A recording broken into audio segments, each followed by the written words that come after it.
ប្រកាន់ច្រើនគេស្អប់ស្រួលពេកគេលែងឲ្យតម្លៃ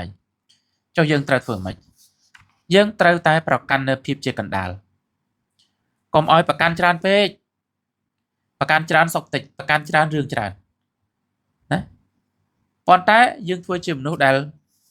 កែលម្អបើថារីកូនកែលម្អបើថាទៅក្នុងរឿងដែលត្រូវទៅហើយត្រូវមានចិត្តសាស្ត្រយុទ្ធសាស្ត្រក្នុងការកែលម្អមនុស្សផងដែរកុំឲ្យងាកចាប់កំហុសស្អីក៏គេខុសស្អីក៏គេខុស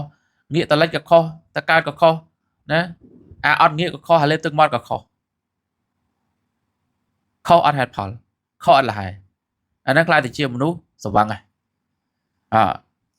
ដូចគ្នាដែរចំពោះការដែលយើងស្រួលពេកវាអត់មានការខំប្រឹងប្រែងស្រួលពេកគេមើលងាយឃើញទេថា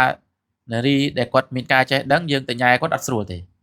បើថានារីគាត់មិនសូវយល់ដឹងញ៉ែស្រួលចិត្តងាយអាចខ្លួនងាយទៀត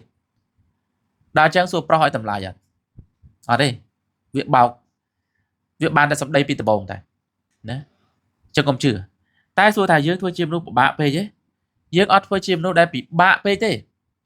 កណ្ដាលយើងមើលថាតើគេសមនឹងទទួលបាននៅអ្វីដែលយើងគួរឲ្យដែរទេបើគេសមនឹងទទួលបាន